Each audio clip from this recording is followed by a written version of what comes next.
የማህበረ ትጋት ድምጽ ነው።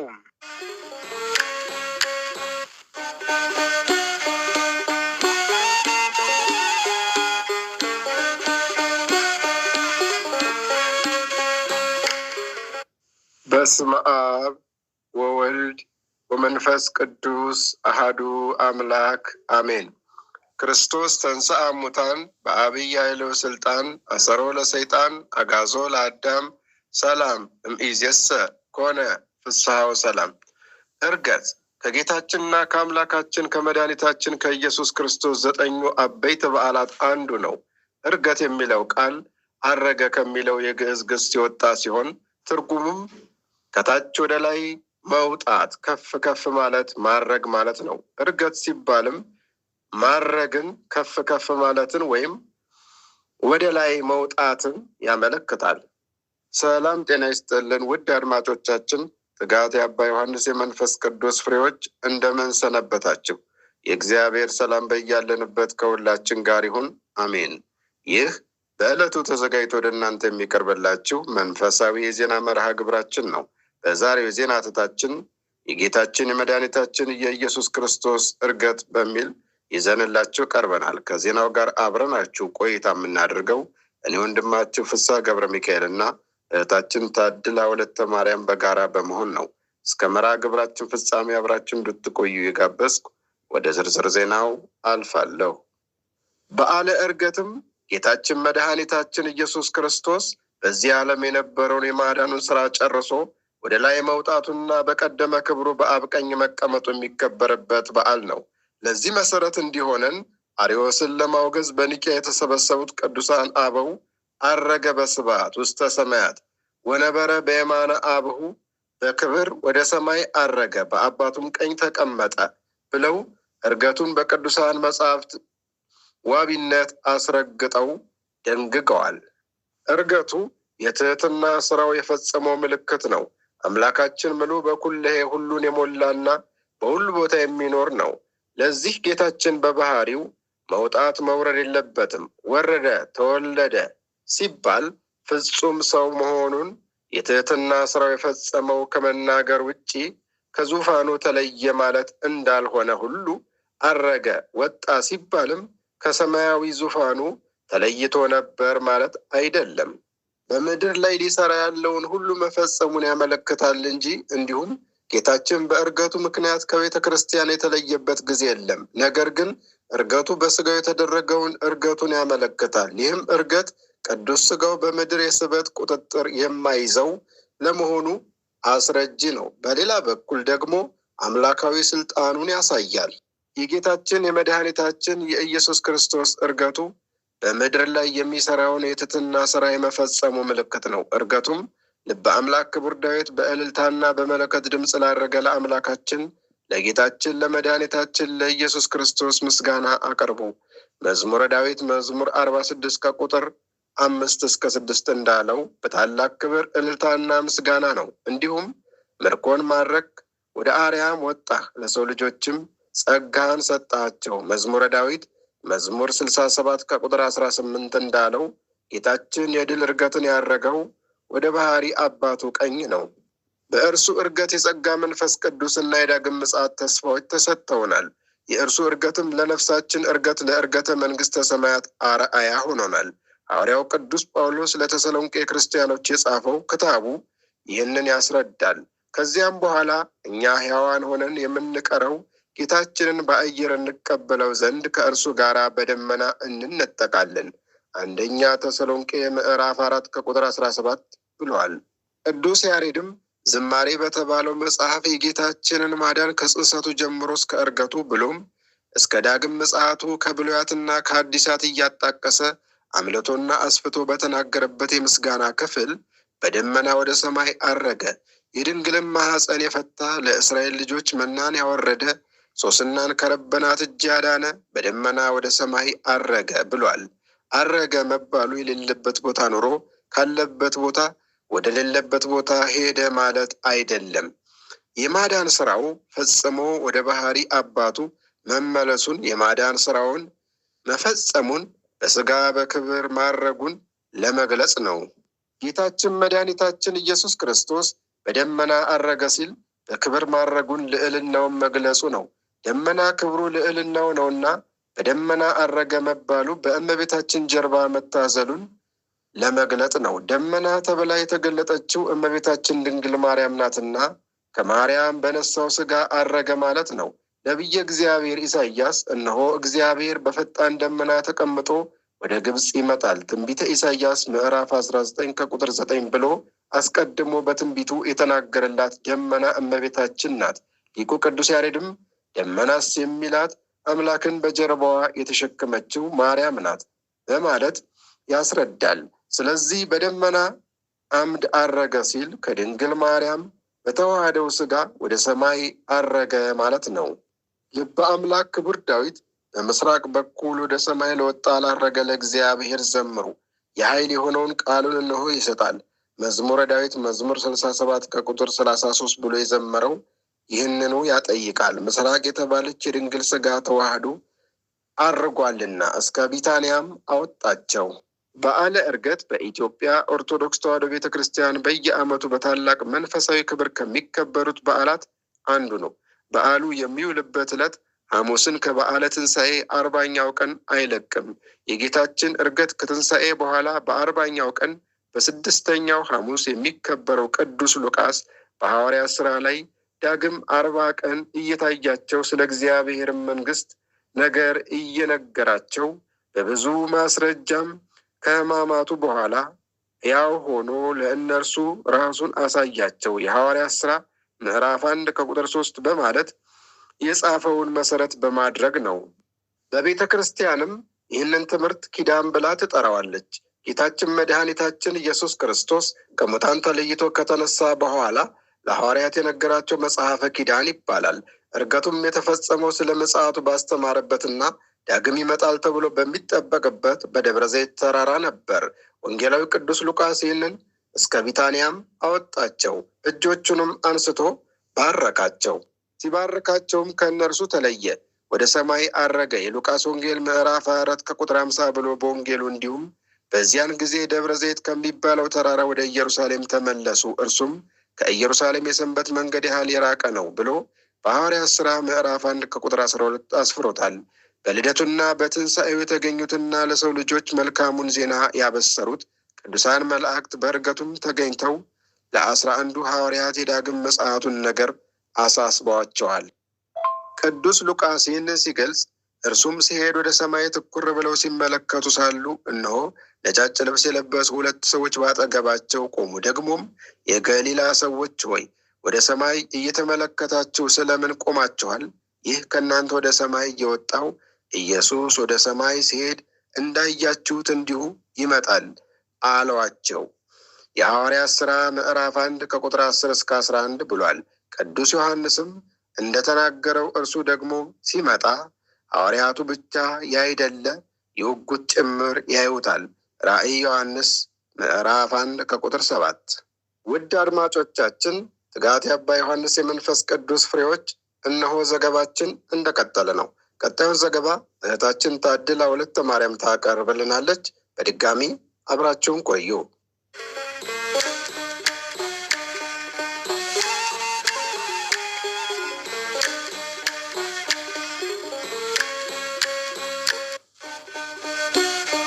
ሐዋርያቱ እያዩት ከፍ ከፍ አለም። የጌታችን ዕርገት በርቀት ሳይሆን ቀስ በቀስ ሐዋርያት እያዩት በመራቅ በርህቀት ነው። ቅዱስ ሉቃስ ይህንን ሲያስረዳ ይህንም ከተናገረ በኋላ እነርሱ እያዩት ከፍ ከፍ አለም፣ ደመናም ከዓይናቸው ሰውራ ተቀበለችው። የሐዋርያት ሥራ ምዕራፍ 1 ቁጥር 9 በማለት ገልጾታል። ይህም የሚያመለክተው የሚታይ የሚዳሰስ ሥጋን ይዞት እንዳረገ ነው። ቅዱስ ጎርጎርዮስ በቅዳሴው በአካል ወደ ሰማይ ባረከ ዕርገትህ ላይ እንዳለው በአካል ነው ወደ ሰማይ ያረገው። ሊቁ ቅዱስ ዮሐንስ አፈወርቅም በቅዳሴው በዚያች ሥጋ በመለኮት ኃይል ወደ ሰማይ ወደ ቀድሞ አናኗሩ አረገ ያለው ይህንን ለማመልከት ነው። ይህንን ሲያብራራ ሕማም የሚስማማው ግዙፍ ሥጋን ተዋህዶ ሳለ ከስቅለቱ አስቀድሞ በባህር ላይ ከሄደ ዛሬ ነፋስን ከፍሎ ሲያርግ ቢታይ ማንም ማን አይጠራጠር፣ ሥጋው አልተለወጠምና በማለት ጌታችን መድኃኒታችን ኢየሱስ ክርስቶስ ከሞትና ከትንሣኤው አስቀድሞ በውኃ ላይ እንደተራመደ ሁሉ በለበሰው ሥጋ ወደ ሰማይ ማረግም እንደሚቻለው አስረድቷል። ሃይማኖተ አበው ዘዮሐንስ አፈወርቅ ክፍል 13 ምዕራፍ 87 ከቁጥር 12 እስከ 13። ቅዱስ ሉቃስም እያዩት ከፍ ከፍ አለ ማለቱ በእርግጥ እርገቱ በአካል እንደነበር ያስረግጥልናል። ምክንያቱም ሰው መለኮትን መመልከት አይችልምና። ሊቁ አባ ጊዮርጊስ ዘጋስጫም ስለ ጌታችን እርገት በደብረ ዘይት ከደቀ መዛሙርት ጋር ሲመገብ እጁን በደቀ መዛሙርቱ ላይ አኖረም፣ እያንዳንዳቸውንም ባረካቸው።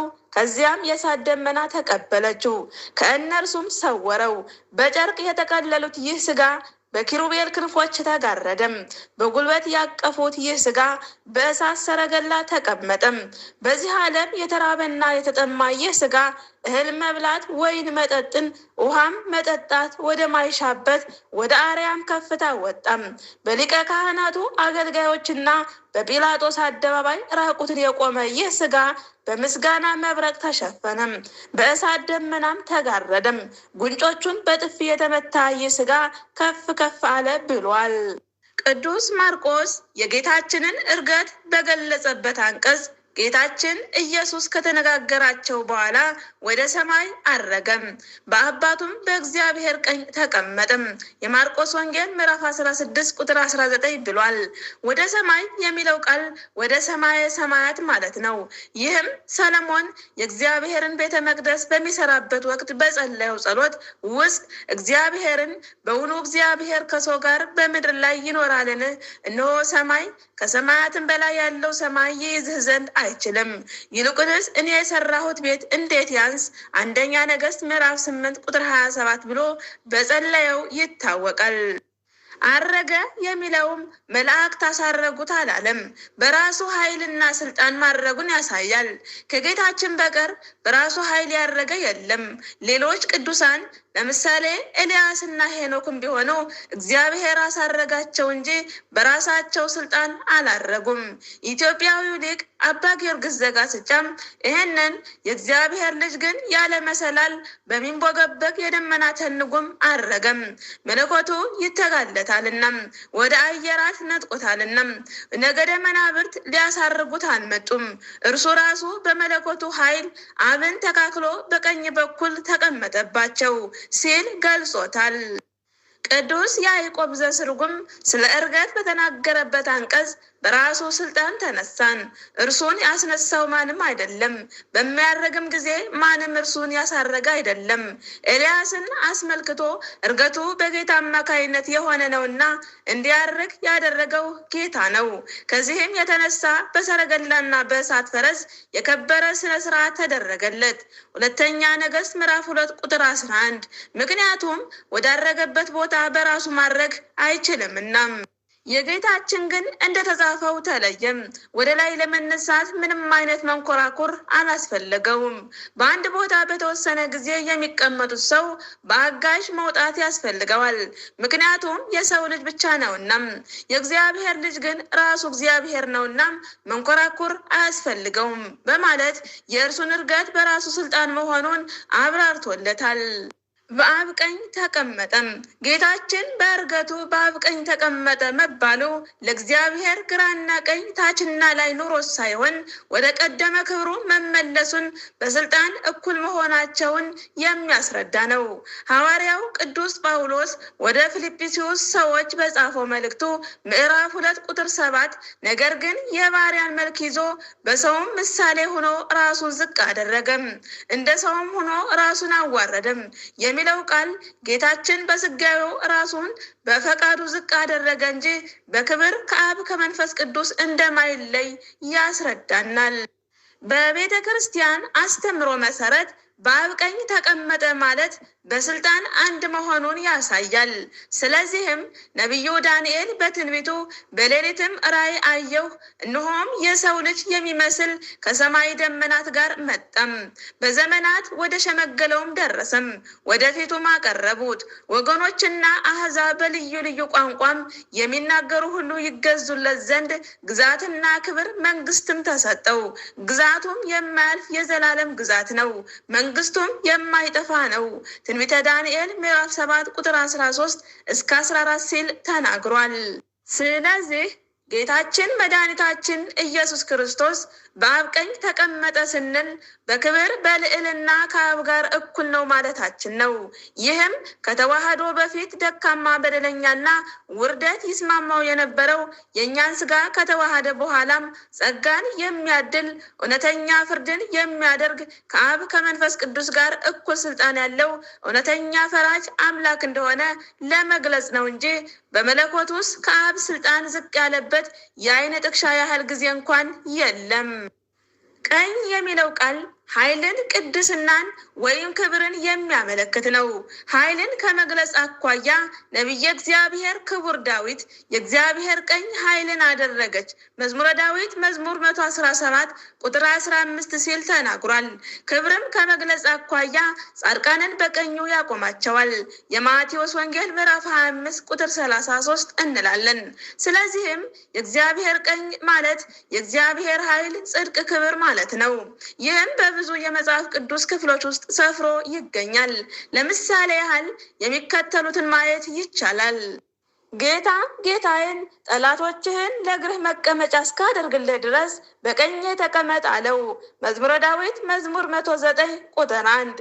ከእንግዲህ ወዲህ የሰውን ልጅ በኃይል ቀኝ ሲቀመጥ በሰማይ ደመናም ሲመጣ ታዩታላችሁ አለው የማቴዎስ ወንጌል ምዕራፍ 26 ቁጥር 64። እነሆ ሰማይ ተከፍቶ የሰው ልጅም በእግዚአብሔር ቀኝ ቆሞ አያለሁ አለም የሐዋርያ ሥራ ምዕራፍ 7 ቁጥር 56። ኃጢአታችንን በራሱ ካነጻ በኋላም በሰማያት በግርማው ቀኝ ተቀመጠም ወደ ዕብራውያን ምዕራፍ 1 ቁጥር 3። በሰማያት በግርማው ዙፋን ቀኝ የተቀመጠ እንዲህ ያለ ሊቀ ካህናት አለን ወደ ዕብራውያን ምዕራፍ 8 ቁጥር 1። እርሱ ነውርን ንቆ በፊቱ ስላለው ደስታ በመስቀል ታግሶ በእግዚአብሔር ዙፋን ቀኝ ተቀምጧልና ወደ ዕብራውያን ሰዎች ምዕራፍ 12 ቁጥር 2። የጻድቃንን እርገት ያስከነዝብ ዘንድ አረገም። የጌታችን የመድኃኒታችን የኢየሱስ ክርስቶስ ትንሣኤው በተስፋ ለምንጠብቀው ትንሣኤያችን አራያ እንደሆነው እርገቱም ለእርገተ ነፍሳችን መንግስተ ሰማያትን ለመውረሳችን አርአያ ምሳሌ ነው። እግዚአብሔር ወልድ የጻድቃንን እርገት ያስከነዝብ ዘንድ አረገም። ከኛ የተዋሃደውን ስጋ በእርገቱ ከአባቱ ቀኝ በእግዚአብሔርነቱ አስቀመጠው። እንግዲህ በእርገቱ የእኛን ስጋ ከመላእክት ሁሉ በላይ አክብሮ በሰማያት ከአብ ከመንፈስ ቅዱስ ጋር አስተካክሎ ካስቀመጠውማ እንደምን እኛን መንግስተ ሰማያትን አያወርሰንም ሊባል ይችላል? አንደኛ ተሰሎንቄ ምዕራፍ 4 ቁጥር 17። ክርስቲያኖች በሰማያት ስፍራ ከጌታችን ከመድኃኒታችን ከኢየሱስ ክርስቶስ ጋር አብረን እንደምንቀመጥ የጌታችን እርገት ያረጋግጥልናል። የጌታችን እርገት አይነ ልቦናችንን እርሱ ወዳለበት መንግስተ ሰማያት ይመራል። ሐዋርያው ቅዱስ ጳውሎስም ይህንን ሲያስረዳ እንዲህ ይላል። ከክርስቶስ ጋር ከተነሳችሁ ክርስቶስ በእግዚአብሔር ቀኝ ተቀምጦ ባለበት በላይ ያለውን ሽው፣ የላይኛውን አስቡ፣ በምድር ያለውን አይደለም። እናንተ ፈጽማችሁ ሞታችኋልና ሕይወታችሁም ከክርስቶስ ጋር በእግዚአብሔር ዘንድ የተሰወረች ናትና ሕይወታችሁ ክርስቶስ በሚገለጥበት ጊዜ ያን ጊዜ እናንተ ደግሞ ከእርሱ ጋር በፍጹም ክብር ትገለጣላችሁ። ቆላስይስ ምዕራፍ 3 ቁጥር 1 እስከ 4። ጌታችን መድኃኒታችን ኢየሱስ ክርስቶስ ስለ እርገቱ የተስፋ ቃል ኪዳን ሰጥቶ ነበር። ለምሳሌ እኔ ብሄድ ይሻላቸዋል፣ እኔ ካልሄድኩ ጰራቅሊጦስ ወደ እናንተ አይመጣምና እኔ ከሄድኩ ግን እርሱን እልክላችኋለሁ የዮሐንስ ወንጌል ምዕራፍ 16 ቁጥር 7 ብሏል። እርሱ በአካል ስለሚለያቸው የሐዘን ስሜት እንዳይሰማቸው የሚያጽናና መንፈስ እንደሚልክላቸው ከሞቱ አስቀድሞ አብ በስሜ የሚልከው ግን መንፈስ ቅዱስ የሆነው አጽናኝ እርሱ ሁሉን ያስተምራችኋል፣ እኔም የነገርኳችሁን ሁሉ ያሳስባችኋል።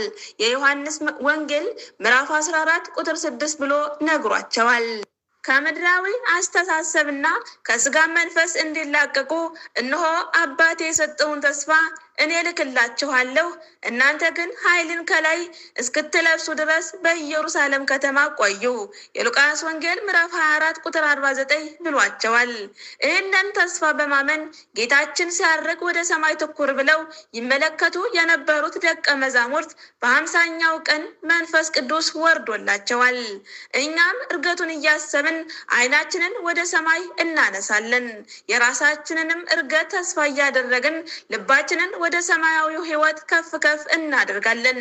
በክብር ያረገ አምላክ ከትንሣኤ ሙታን በኋላ ያለውን እርገታችንን የክብር ያድርግልን። አሜን።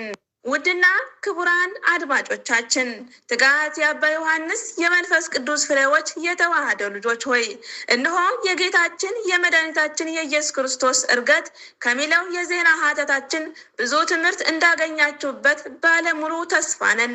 ሰላም ወስብሐት ለእግዚአብሔር ወለወላዲቱ ድንግል ወለመስቀሉ ክብር። ይቆየን። አሜን።